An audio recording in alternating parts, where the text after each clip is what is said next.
keutamaan orang-orang yang menjalankan sholat tahajud, supaya teman-teman pada semangat, dan kita pun yang ngomong ini juga semangat dalam menjalankan sholat tahajud. Jadi sebenarnya apa yang kita omongin ini nasihat untuk diri kita sendiri sebetulnya.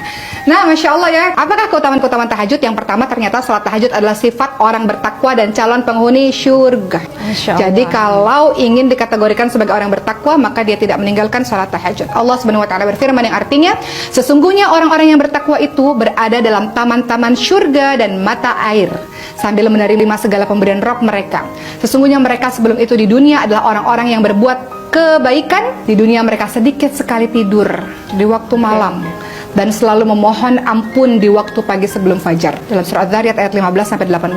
Jadi di sini Allah Subhanahu wa taala menginformasikan kepada kita semua, orang bertakwa yang mendapatkan syurga sedikit waktu tidurnya di waktu malam, banyak bangun untuk minta ampun kepada Allah Subhanahu wa taala. Yang kedua, keutamaan tahajud adalah tidak sama antara orang yang sholat malam dengan orang yang tidak sholat malam. Allah Subhanahu wa taala berfirman yang artinya, adakah sama orang-orang yang mengetahui dengan orang-orang yang tidak mengetahui? Sesungguhnya orang yang berakal lah yang dapat menerima pelajaran. Jadi dalam surah Az-Zumar ayat 9, tidak sama antara orang yang senantiasa bangun sholat malam, dia tahu dia dapat keutamaan, dia tahu dia dapat pahala, dia tahu doa dia dikabulkan oleh Allah, nggak sama dengan orang yang tidur terlelap. Masya Allah. Karena orang-orang yang bangun sholat malam pasti dia punya motivasi kenapa dia melakukan itu. Betul-betul. Karena dia tahu tentang keutamaan-keutamaan dalam beribadah.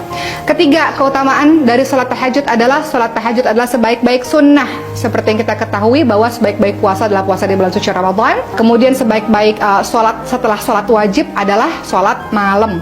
Jadi setelah sholat wajib ternyata yang afdal adalah qiyamul lail, menghidupkan malam. Dan keempat, ternyata keutamaan dari sholat tahajud adalah kebiasaan orang-orang yang salih. Jadi teman-teman, kalau indikatornya gampang ya, kalau kita lihat ada orang-orang yang salih mengademkan hati, ternyata salah satu indikatornya mereka tidak meninggalkan sholat malam. Kemudian keutamaan sholat tahajud yang kelima adalah sebaik-baik orang adalah orang yang melaksanakan sholat tahajud, sebagaimana Rasulullah SAW bersabda, sebaik-baik orang adalah Abdullah. Maksudnya di sini adalah Ibnu Umar, seandainya ia mau melaksanakan sholat malam. Maknanya adalah sebaik-baik orang adalah orang yang senantiasa melaksanakan sholat malam, sholat tahajud. Seperti itu teman-teman sekalian.